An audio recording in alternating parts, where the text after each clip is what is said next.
Reconnaissons qu'un Corse qui parle de non-violence, c'est un peu inattendu, non? C'est vous qui le dites. Je me serais pas permis. Non, en fait, cette ONG Oumani est née en 2002 et elle a 5 programmes d'action. C'est une ONG qui est portée par des citoyens qui se passionnent pour les solutions et qui se disent on est tous différents, mais éthiquement, nous pouvons travailler ensemble parce que ce qui nous intéresse, c'est cultiver le jardin du bien commun. Et en 2011, on a lancé un programme qui s'appelle Devenons artisans de la non-violence. Sachant très mal dans nos esprits quel serait l'écho. Et ce qui nous a profondément surpris, c'est de voir combien il correspondait à une soif, à un désir. Et à ce jour, près de 70 000 juniors et adultes ont participé soit à des conférences, soit à des formations, à des initiations. On a présenté la non-violence à l'École normale supérieure de Paris. J'ai donné personnellement près de 450 conférences à travers la France, la Suisse et aujourd'hui, quelques jours en Nouvelle-Calédonie.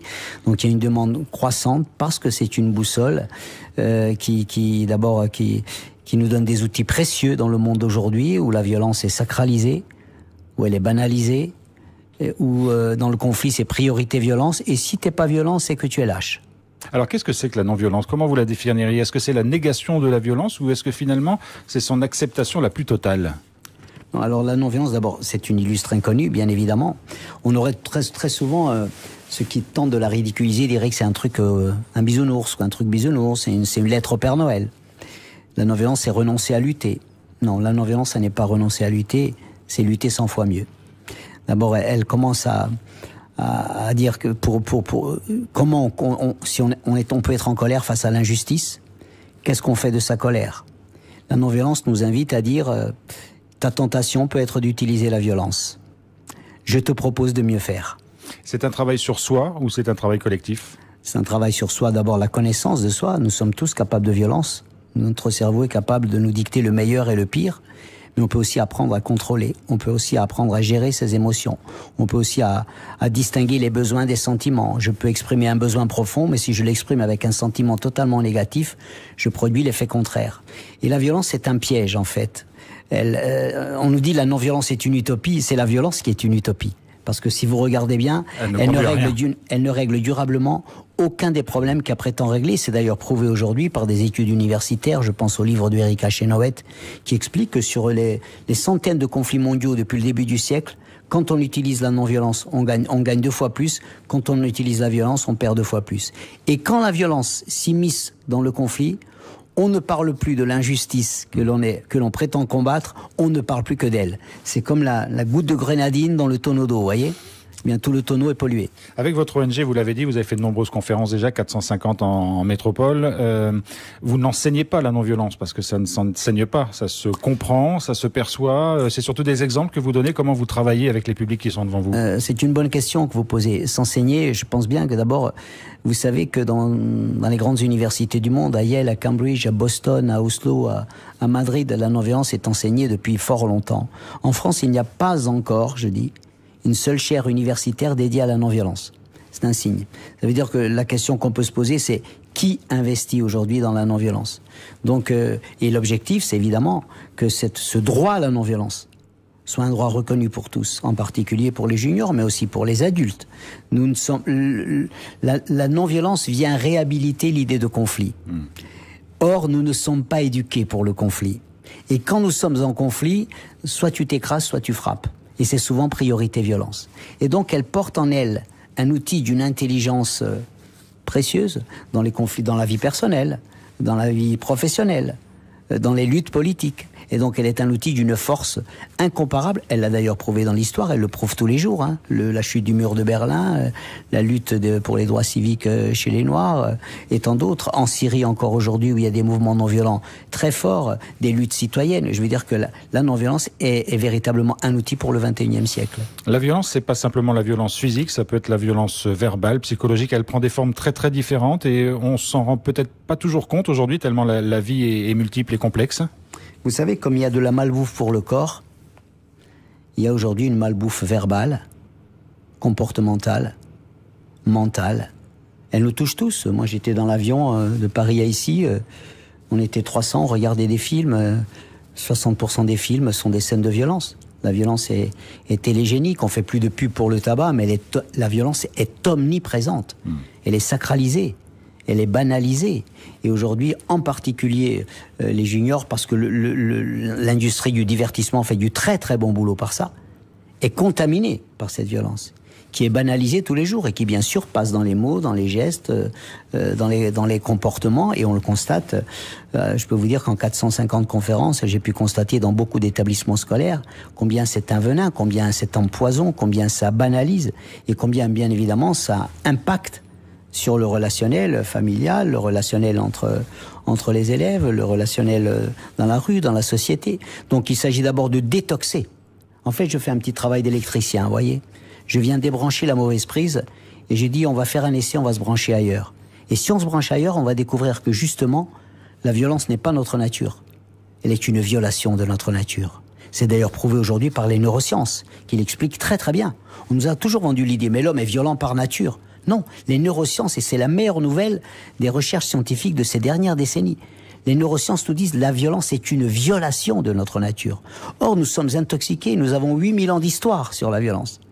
Et si t'es pas violent, c'est que t'es lâche. Et donc, vous voyez, donc, ce travail de détox, ce travail de décontamination est un travail libérateur.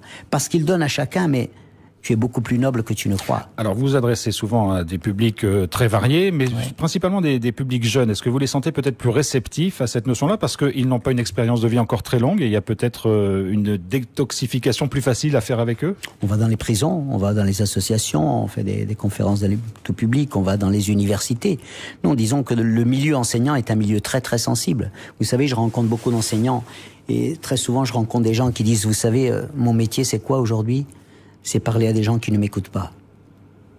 Et parler des gens qui ne m'écoutent pas parce que justement, cette banalisation de la violence interfère fortement dans l'acte éducatif, interfère fortement dans l'éducation. Et ce qui est merveilleux avec cet outil-là, je peux vous citer des centaines d'exemples où en 2 heures, face à des fois 700, 800 ados qui sont là et qui vous écoutent sans toucher un portable, vous changez tout.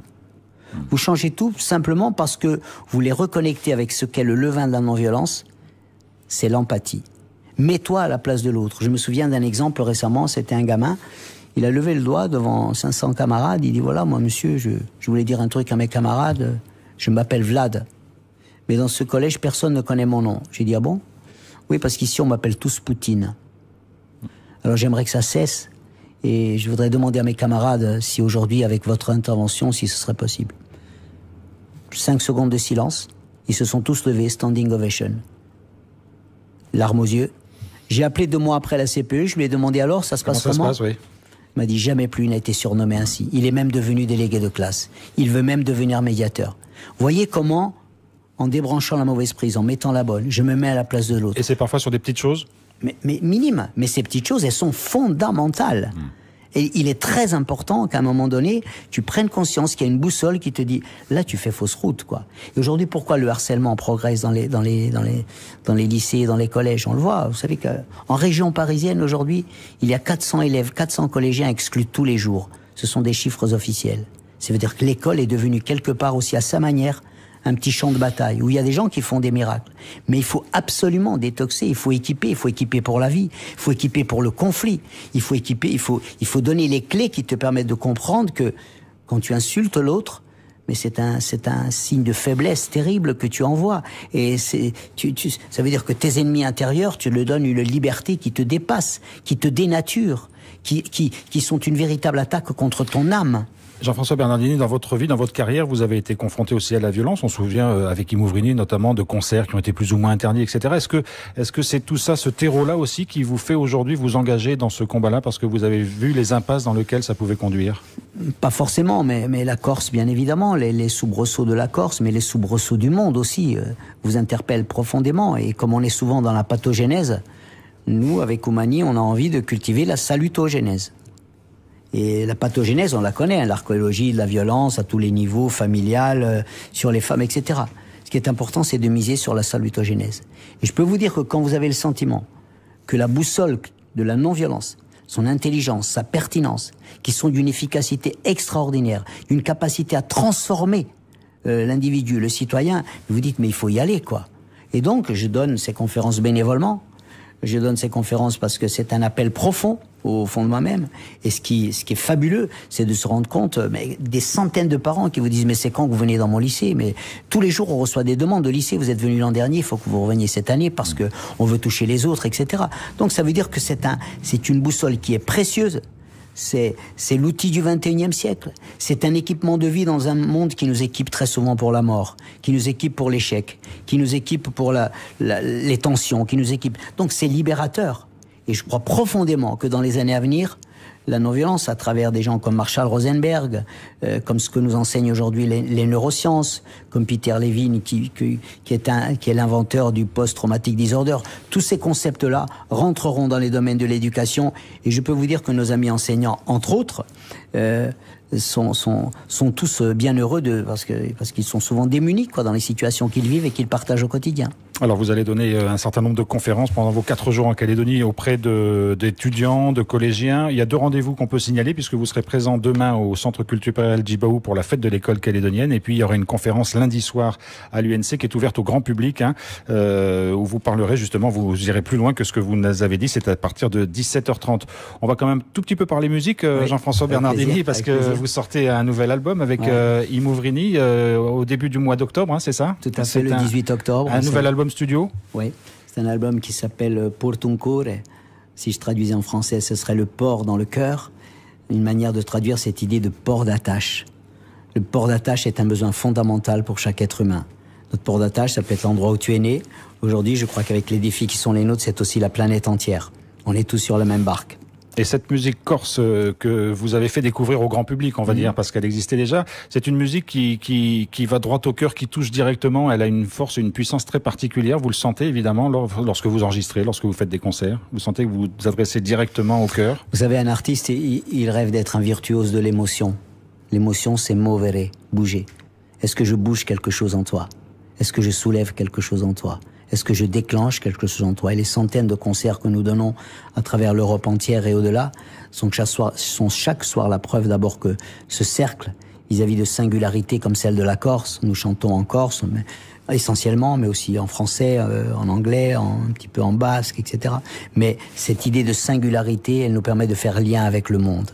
Et je crois qu'il y a aujourd'hui dans tous les publics que nous croisons une véritable famine, une soif de contenu. L'artiste n'est pas qu'un amuseur. L'artiste n'est pas qu'un divertisseur. L'artiste se doit aujourd'hui de monter sur scène et de donner la meilleure nourriture possible. C'est-à-dire sans ennuyer, bien évidemment, mais donner la conscience, l'éveil. Cet album Port d'attache, on a sorti un premier single qui s'appelle En 2043, qui est lié au défi climatique d'aujourd'hui, en disant il n'est pas trop tard, mais il est urgent d'agir. Et je pense que l'artiste aujourd'hui doit être à la hauteur des défis de notre temps et d'éclairer. Vous savez, quelquefois une petite lumière dans les ténèbres, ça change tout. Et puis alors, on va aussi parler d'une autre actualité, parce que ça c'est nouveau dans votre carrière. Vous sortez un livre que vous avez intitulé avec une certaine malice, L'autre enquête corse. On va évidemment, à quoi ça fait référence par rapport à l'enquête corse? Qu'est-ce qu'il y a dans ce livre? D'abord, j'ai adoré l'enquête corse de René Pétillon, bien évidemment. Comme tous les Corses, paraît-il. Comme tous les Corses, et puis comme tous les autres, parce que c'était quelqu'un de grand talent. Et dans l'enquête corse de René Pétillon, à un moment donné, il dit c'est compliqué la Corse pour un continental, enfin pour un métropolitain. Et l'autre lui répond, pour un Corse encore plus. Et donc moi, j'ai essayé d'approcher l'énigme de la relation Corsica-France avec un œil radicalement différent. Vous savez, très souvent, on vous dit, d'ailleurs je fais le parallèle avec la Nouvelle-Calédonie, mais on vous dit très souvent, c'est la Corse, on comprend pas, les Corses sont violents par nature, ou bien ce sont les vieux démons de la Corse. Non, il n'y a pas de vieux démons. Ça n'existe pas, ni en Corse, ni ailleurs. Et donc, qu'est-ce que j'ai fait? J'ai regardé l'histoire, j'ai trouvé des repères dans l'histoire, j'ai trouvé des traces. À Mirabeau qui dit en 1789 « Ma jeunesse a été souillée par la conquête de la Corse ». Ah tiens, bon, etc. Et puis je me suis rendu compte que sur cette histoire, il n'y a pas vraiment de livre qui nous enseigne à tous la même histoire des deux côtés de la mer. Je me suis rendu compte qu'il y avait une sorte de déni, qu'il y avait au contraire, à la place du déni, il y avait une sorte de propagande. C'est la Corse, etc. Bref, et que par rapport à ça, on était démunis, quoi. Donc on ne comprend pas. Et ce qui est l'argumentaire de ce livre, c'est qu'il y a en fait dans le couple Corsica-France un trauma historique. Un trauma, c'est une blessure qui n'a jamais été reconnue, qui n'a jamais été dite. Et c'est ça que vous revisitez d'une certaine façon. Je revisite et surtout, j'invite à dire, mais il faut qu'on en sorte. Et comment on en sort? C'est pas instrumentaliser le trauma, c'est pas exploiter le trauma, c'est pas rêver de la revanche. C'est le dépasser. C'est rêver de la guérison. Comment on en sort? Eh bien, on sort d'abord en disant la vérité et ensuite en étant capable d'empathie profonde pour disons, il faudrait que, plutôt que se chamailler, il faudrait qu'on pleure ensemble d'abord. Il faudrait qu'on dise la vérité ensemble. Il faudrait qu'à partir de là, nous puissions imaginer le meilleur. Merci beaucoup Jean-François Bernardini d'avoir été hein. avec nous ce matin.